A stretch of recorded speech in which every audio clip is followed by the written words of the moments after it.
नमस्कार दोस्तों, आप सभी का स्वागत है डिजिटल एकेडमी के इस प्लेटफॉर्म पर। आज हम बात करेंगे लेवल 1 की ग्रेड 3 एग्ज़ाम के सिलेबस और एग्ज़ाम पैटर्न के बारे में। तो यहाँ पर हम दो चीज़ों के बारे में बात करेंगे। पहला जो डिस्कस करेंगे वो हम करेंगे कि एग्ज़ाम पैटर्न क्या रहेगा, और नंबर 2 है वो हम सिलेबस की बात करेंगे।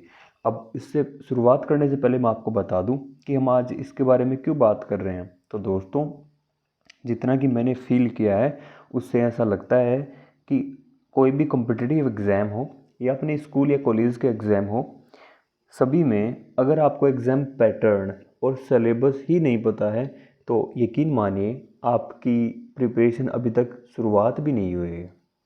प्रिपरेशन का स्टार्ट पॉइंट होता है, वो स्टार्ट होता है सिलेबस और एग्ज़ाम पैटर्न को समझने के साथ। तो चलिए आज हम आपकी प्रिपरेशन को शुरुआत करवाते हैं। अगर आपने अभी तक अपना सिलेबस और एग्ज़ाम पैटर्न नहीं पढ़ा है तो ये वीडियो आपके लिए बहुत हेल्पफुल होने वाला है, और आप इसको अच्छे से समझ पाएंगे कि एग्ज़ाम का पैटर्न क्या रहने वाला है और उसका एग्जैक्ट सिलेबस क्या क्या है, जो कि RSM SSB बोर्ड के द्वारा जारी किया गया था। तो दोस्तों आइए करते हैं अब हम डिस्कस।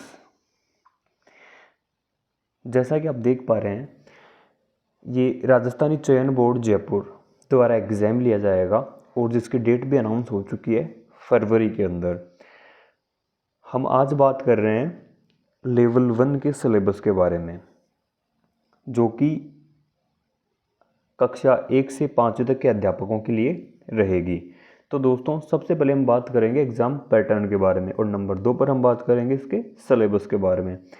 तो एग्ज़ाम पैटर्न क्या रहने वाला है, RSM SSB बोर्ड द्वारा बताया गया एग्ज़ाम पैटर्न ये है जो हम अभी बताने वाला हूँ मैं। सबसे पहला है इसमें कि एग्ज़ाम 300 अंक की होगी। कितने अंक की होगी? 300 की। उसमें कितने क्वेश्चंस होंगे? तो 150 क्वेश्चंस होंगे, यानी कि हर क्वेश्चन 2 मार्क्स का होगा। और इसका आगे दे रखा है कि टाइम पीरियड कितना होगा। टाइम पीरियड इसका 2.5 घंटे होगा, यानी कि वही 150 मिनट, और क्वेश्चंस भी होंगे 150 मिनट में 150 क्वेश्चंस करने हैं। और मल्टीपल चॉइस क्वेश्चंस होंगे भाई, बहुविकल्पी। नंबर 5 जो पॉइंट है इसको आप ध्यान से पढ़ लें। जैसा कि अपने रीट में किया था वैसा यहाँ पर नहीं है। रीट में नकारात्मक अंकन होता है जिसको नेगेटिव मार्किंग बोलते हैं, ये नहीं होती है। नकारात्मक अंकन रीट में नहीं होता है, नेगेटिव मार्किंग नहीं होती है। पर यहाँ पर जो एग्ज़ाम लेगा राजस्थान कर्मचारी चयन बोर्ड, वहाँ पर नेगेटिव मार्किंग होगी, और 1/3 जो कि जनरली एग्ज़ाम्स में होती है, राजस्थान के जनरली एग्ज़ाम्स में यही होती है, चाहे वो रीट को छोड़ दें, उसके अलावा जितनी भी एग्ज़ाम है जैसे कि पटवार है, वीडियो हुआ था, RS हुआ था, इन सभी में यही नेगेटिव मार्किंग होती है 1/3। यानी कि 3 गलत उत्तर के लिए आपका एक सही प्रश्न कट हो जाएगा। तो ये एग्ज़ाम का पैटर्न रहेगा कि 150 क्वेश्चन होंगे, 150 मिनट होंगी और 300 नंबर रहेंगे। हर क्वेश्चन 2 मार्क्स का रहेगा और 1/3 इसकी नेगेटिव मार्किंग रहेगी। 5 चीज़ें हो गई, ये इसका एग्ज़ाम पैटर्न को डिफाइन करता है। इसके बाद में हम बात करेंगे सिलेबस की। तो सिलेबस जैसा कि हम देख पा रहे हैं, ये दे रखा है कक्षा 1 से 5 तक के लिए, यानी कि लेवल 1 का। लेवल 1 का जो सिलेबस है उसको कई खंडों में बांट रखा है। टोटल कितने खंड है तो देखते हैं, चलो। 2 3 4 5 6, टोटल 6 खंडों में इसको विभाजित किया गया है। जितना भी सिलेबस है ग्रेड 3 लेवल 1 का, उसको 6 खंडों में डिवाइड किया गया है। दोस्तों सिलेबस का आपको एक एक शब्द पता होना बहुत ही ज़रूरी है, क्योंकि इसी के ऊपर आपकी पूरी बिल्डिंग खड़ी होती है। अगर आपको कहाँ जाना है यही नहीं पता तो आप किस रास्ते पर जाएंगे ये तो भूल ही जाइए आप। तो ये वो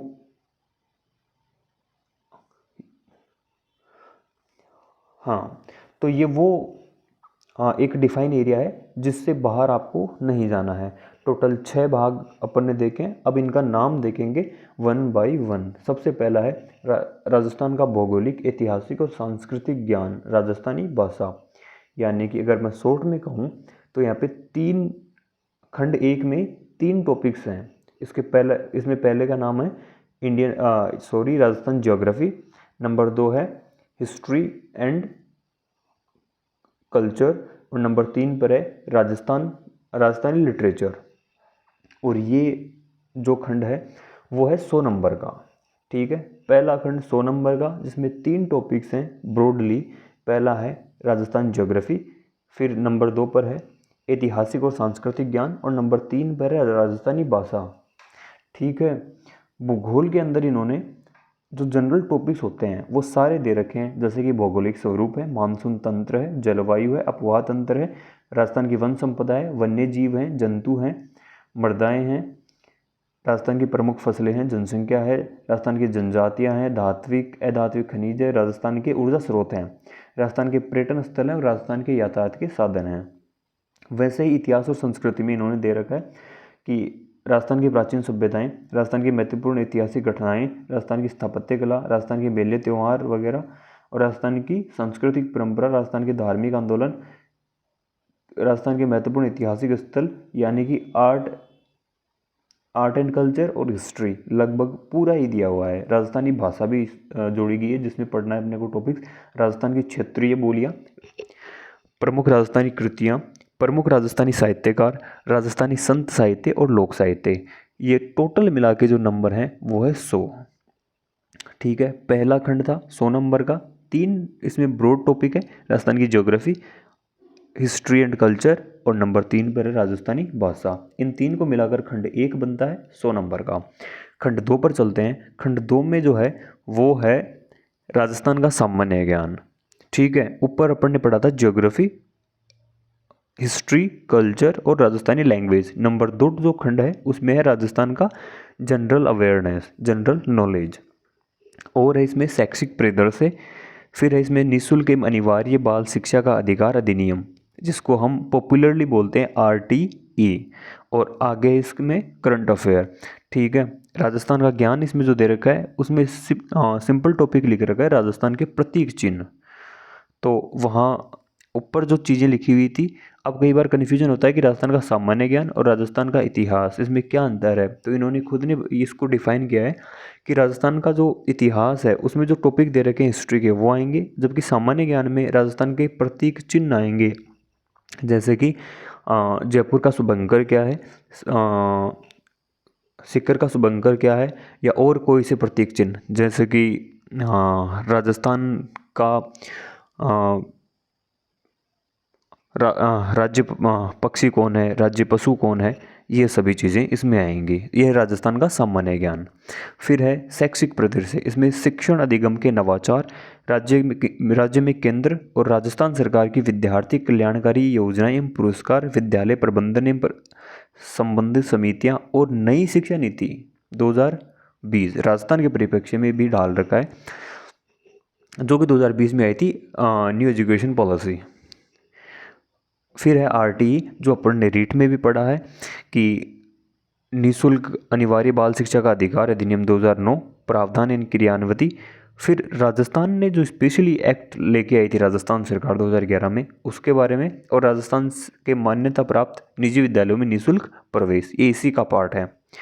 फिर अपन ने देखा था उसमें है करंट अफेयर्स। करंट अफेयर में सिर्फ और सिर्फ लगभग जो दे रखा है वो सारा राजस्थान का ही लिख रखा है कि राजस्थान की समसामयिक घटनाएं, राज्य की विभिन्न अभिनव विकास योजनाएं, क्रियान्वती, अन्य समसामयिक विषय।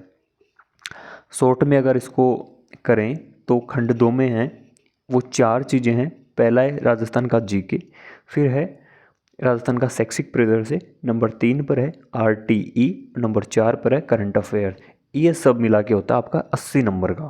कितने नंबर का होता है? ये सब मिला के आपका 80 नंबर का होता है। फिर नंबर 3 जो सेक्शन है, नंबर 2 हम 2 भाग कर चुके हैं, पहला भाग, दूसरा भाग, अब ये तीसरा भाग है। पहले भाग में अपन ने देखा था कि राजस्थान से रिलेटेड राजस्थान की ज्योग्राफी, राजस्थान की हिस्ट्री, कल्चर और नंबर और था वहाँ पे राजस्थानी लैंग्वेज खंड 2 में था। खंड 2 में 4 टॉपिक्स दे रखे थे, राजस्थान का जीके, आरटीई और समसामयिक विषय यानी करंट अफेयर्स, और दे रखा था कि शैक्षिक परिदृश्य ऑफ राजस्थान। ठीक है। खंड 3 में विद्यालय विषय हैं। विद्यालय विषय जो जनरली स्कूल्स में चलते हैं कक्षा 5वीं तक। कक्षा 5वीं तक जितने भी विषय चलते हैं, 5 विषय इन्होंने लिखे हैं, वो 5 ही चलते हैं। कक्षा 1 से लेकर 5 तक 5 विषय चलते हैं। उन 5 विषय का जनरल नॉलेज, जिसमें कि हिंदी, इंग्लिश, गणित, सामान्य विज्ञान और सामान्य अध्ययन और सामाजिक अध्ययन। खंड 3 में ये 5 टॉपिक हैं। सब प्रत्येक जो टॉपिक है वो 10-10 अंक का है। और आगे इनमें कौन कौन से टॉपिक पढ़ने हैं ये भी दे रखा है, जैसे कि हिंदी में दे रखा है शब्दभेद, संधि, समास इत्यादि। इंग्लिश में आर्टिकल्स, टेंस, वॉइस एटसेट्रा। गणित में 5वीं तक का जो सिलेबस है वो दे रखा है। फिर सामान्य विज्ञान में दे रखे हैं टॉपिक्स अम्ल, क्षार, लवण इत्यादि। और सामाजिक अध्ययन में फिर उन्होंने दे रखा है राजस्थान का एक परिचय, मुगल साम्राज्य। प्रत्येक टॉपिक 10 अंक का है। तो हमने अब तक खंड 3 कर लिए हैं, 3 खंड कर चुके हैं। चौथा खंड आता है शैक्षणिक रीति विज्ञान, यानी कि जिसको हम बोलते हैं पेडागोजी। इसमें 5 जो सब्जेक्ट अपन ने ऊपर पढ़े हैं, उन सभी 5 टॉपिक से रिलेटेड उन सभी की पेडागोजी, जिसमें हिंदी हो गया, इंग्लिश की पेडागोजी, गणित यानी कि ऊपर इनका सब्जेक्ट का नॉलेज था, फिर उन्होंने नीचे लिया है कि सब्जेक्ट को पढ़ाओगे कैसे आप। गणित, सामान्य विज्ञान, सामाजिक अध्ययन। नंबर 5 पर आता है शैक्षणिक मनोविज्ञान, जिसको बोलते हैं एजुकेशनल साइकोलॉजी, जो कि रीट में पढ़ी होगी आप सभी ने। एजुकेशनल साइकोलॉजी के वही टॉपिक जो अपने रीट में दे रखे थे। ठीक है। बाल विकास, शैक्षिक मनोविज्ञान, बाल विकास में वंशानुक्रम एवं वातावरण का प्रभाव, व्यक्तित्व, बुद्धि, अधिगम के विभिन्न सिद्धांत, तो वही है जो रीट में अपन ने पढ़ा था सभी ने। ये खंड 5 की बात हुई। ऊपर खंड 4 की बात हुई थी, ये खंड 5 की बात हुई जो कि 20 अंक का है। लास्ट में आपको एक समरी बता दूंगा, जिसमें कि आपको जो भी चीज़ें हो सारी एक साथ क्लियर हो जाएंगी। नंबर 6 पर है सूचना तकनीकी, इंफॉर्मेशन टेक्नोलॉजी, जो कि 10 अंक का है। इसमें जो बेसिक्स हैं कि सूचना प्रौद्योगिकी आधार, सूचना प्रौद्योगिकी टूल्स कौन कौन से होते हैं, सूचना प्रौद्योगिकी अनुप्रयोग यानी यूजेस क्या क्या हैं, और सूचना प्रौद्योगिकी के सामाजिक प्रभाव क्या है, सोशल इम्पैक्ट्स क्या क्या हैं। तो इन शॉर्ट अगर मैं बताऊं तो 6 खंड हैं। और 6 खंड में से पहला खंड जो बात करता है आपका, वो बात करता है आपके 3 टॉपिक्स के ऊपर। पहला राजस्थान की ज्योग्राफी, नंबर 2 बात करता है राजस्थान की हिस्ट्री एंड कल्चर के बारे में, और नंबर तीसरा है वो है राजस्थानी लैंग्वेज। ये तीनों मिला करके खंड 1 का निर्माण करते हैं, जो कि 100 अंक का है।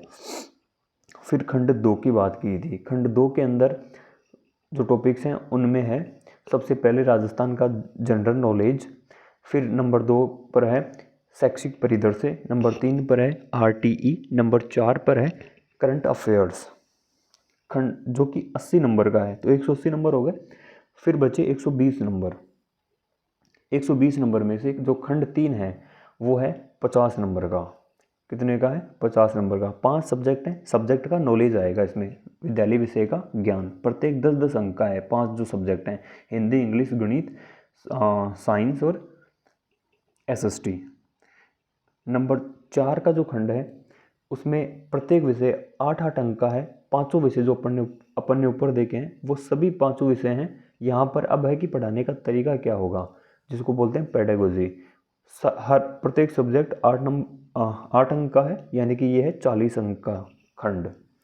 चौथा खंड 40 अंक का। तो अब तक जो अपन ने देखा उसमें हो गए हैं 100, 80, 50 और 40, यानी कि 270 अंक का मैटर अपन ने ऊपर देख लिया है। फिर 30 नंबर का जो मैटर बचा है उसमें 20 नंबर की है एजुकेशन साइकोलॉजी, जो अपन ने रीड में पढ़ी थी, और नंबर 10 का मैटर है वो है आईसीटी। आशा करता हूँ आप सभी को समझ में आया होगा।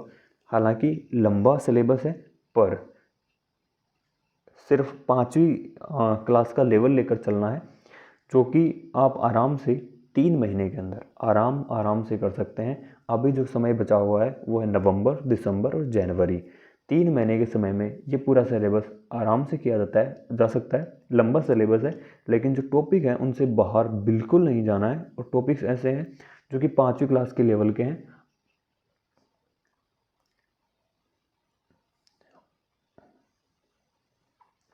आशा करता हूँ आप सभी को अच्छे से समझ में आया होगा।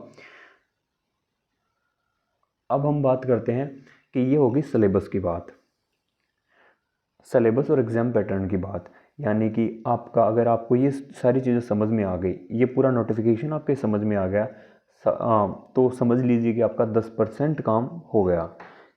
क्योंकि कोई भी जब जंग की शुरुआत की जाती है तो सबसे पहले उस जंग को समझा जाता है कि वो किसके खिलाफ है, उसमें कौन कौन से हथियार काम में लिए जाएंगे, उसका जंग लड़ने का तरीका क्या होगा। तो ये उस परीक्षा का, आपकी आने वाले भविष्य का एक पैटर्न था कि किस पैटर्न पर आपकी एग्ज़ाम होगी। अब आगे क्या, व्हाट नेक्स्ट। तो कल हम बात करेंगे कि हमने जो सिलेबस डिस्कस किया है उसमें कौन कौन सी बुक पढ़ें ताकि कम टाइम में अच्छा पढ़ के अच्छे नंबर स्कोर किए जा सकें। तो दोस्तों, इस पूरे सिलेबस में जो जो प्रमुख किताबें हैं जो आपको बहुत हेल्प करेंगी, उसके बारे में हम कल डिटेल से बात कर लेंगे। इसके अलावा ऐसा कोई भी टॉपिक हो, कोई भी क्वेरी हो, आप मुझे कमेंट सेक्शन में बता सकते हैं। अगला जो भी वीडियो बनेगा उसमें आपको उसका आंसर दिया जाएगा। धन्यवाद।